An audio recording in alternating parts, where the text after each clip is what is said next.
os times 7 e 15 foram designados para uma missão no intuito de investigar ataques selvagens. Acompanhados por Tosaka, o grupo foi atacado por alguns pássaros e acabou se separando. Por estar longe dos outros, Boruto surpreendido por um homem monstruoso, mas acabou sendo salvo por Nui, que derrubou a tal pessoa no rio. Ao retornarem para a aldeia, os ninjas descobriram que as vítimas dos golpes estavam doentes e cobertas por um Juinjutsu, um selo amaldiçoado. Os aldeões encontraram Jugo, que é um antigo membro do time Taka, inconsciente. Em seguida, uma das pessoas que tinha sido vítima do ataque entrou em fúria e foi coberto por uma marca da maldição, mas foi logo subjugado por Jugo, que fez o selo desaparecer. Ele inclusive avisou Boruto para ficar longe da floresta antes de voltar para lá. Todos ficaram se questionando o porquê, decidiram investigar, porque estava muito estranho. Assim, o grupo de Genin se separou em duplas. Ao chegarem em uma caverna, Boruto e Sarada encontraram Jugo se transformando em um monstro. Logo em seguida, Konohamaru apareceu e deteve com um Rasengan, o tirando da rede de sangue. Depois que o antigo membro do time Taka saiu, todos foram atrás dele correndo e encontraram desmaiado no chão com um dispositivo de injeção ao lado. Segundos depois, os ninjas de Konoha quase foram atacados por outro pássaro, mas Jugo conseguiu retirar o selo amaldiçoado do animal antes que o Boruto pudesse golpeá-lo. De volta à vila, o time 7, junto com o Tosaka, estava encarregado de monitorar Jugo e procurar por mais injeções que detêm a manifestação do selo da maldição.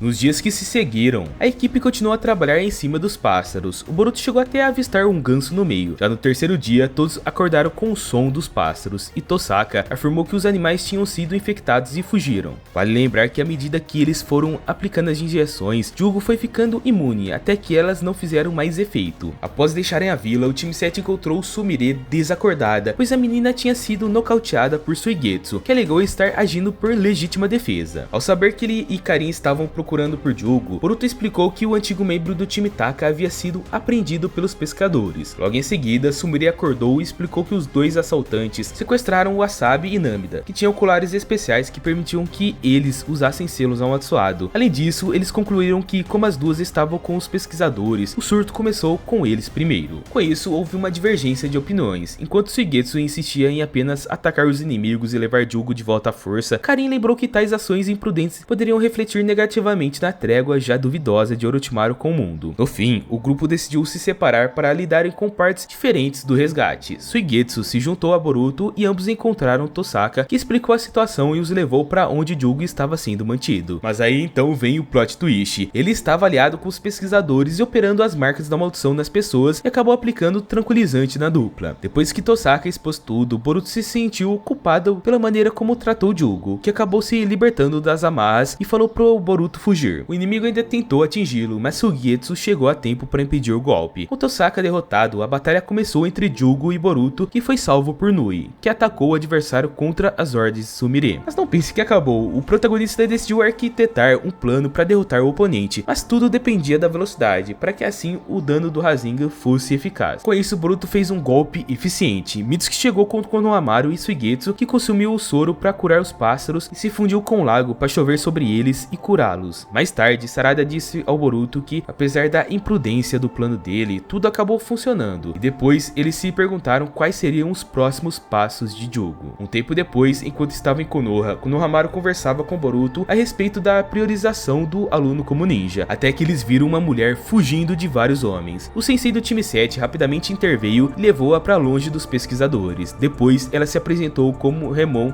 e explicou que estava visitando a aldeia quando acabou se encontrando com o grupo aleatoriamente. Com isso, Boruto teve uma ideia: apresentá-la aos pontos turísticos, incluindo o rochedo com os rostos de Hokage, para a moça junto ao professor. Durante o passeio, Konohamaru e Remon começaram a desenvolver uma atração um pelo outro. Mais tarde, foi revelado que ela era uma nobre que estava fugindo dos guardas-costas e tinha a responsabilidade de retornar. No dia seguinte, depois que Sarada e Chocho apontaram os sentimentos crescentes do sensei, Boruto sugeriu ao professor que eles devolvessem o lenço emprestado da moça como uma desculpa para vê-la novamente. Ao chegarem na mansão dela, os dois ficaram surpresos ao ver Remon se preparando para uma cerimônia, e mais ainda ao ver a forma como ela estava os tratando, exigindo nunca mais vê-los. Mas isso tudo tinha um motivo. Logo depois, os dois foram abordados pelo noivo dela, chamado Kankitsu, pedindo para Konohamaru e Boruto se retirarem do local. Ao voltarem, eles encontraram uma menina perdida e levaram ela para casa e deduziram que tinha algo errado. Sendo assim, decidiram ir até a casa de Remon para conversar. Quando retornaram para a mansão, eles descobriram sobre um espírito que roubava memórias e que o ancestral o selou a custo de todos os descendentes serem amaldiçoados. Além disso, para restaurar o selo enfraquecido, era necessário um ritual de casamento especial, e essa foi uma decisão tomada por Remon. Como não tinha mais o que fazer, Konohamaru decidiu voltar para Konoha junto com Boruto, mas antes que pudessem partir, o zelador da mansão, Azaki, pediu para que os dois investigassem Kankitsu, pois ele tinha começado a agir de uma maneira muito estranha. Aceitando o pedido do homem, ambos ficaram de olho nas movimentações do noivo de Remon, mas não encontraram nada de anormal. Enquanto esperavam que Azaki aparecessem para conversar, Boruto percebeu que o zelador não se lembrava do encontro deles, e até mesmo foi afastado. Assim, Boruto decidiu segui-lo, que estava atrás de Kankitsu em uma caverna. Chegando no local, o noivo de Remon tentou destruir o grampo de cabelo dela, mas foi parado por Azaki. Ao notar que Kankitsu estava rodeado por uma energia estranha, o Boruto o atacou e protegeu Azaki, que logo depois acabou protegendo o garoto e desmaiou. Em seguida, Boruto foi atingido pelo noivo de Remon e acabou perdendo as memórias. Quando voltou para a aldeia, ficou surpreso ao saber que Konohamaru tinha recebido prisão domiciliar após invadir uma vila próxima. Depois de experimentar coisas novas, o protagonista finalmente conseguiu recuperar todas as memórias e foi até o sensei dele para relatar que Kankitsu era responsável por tudo isso. Apesar de estar em prisão domiciliar, Konohamaru foi junto com o aluno resolver a situação. Chegando lá, Kankitsu estava possuído e destruiu o selo para libertar Soma. Mesmo sendo incapaz de derrotar o demônio, Remon o selou dentro de si mesma, o que custou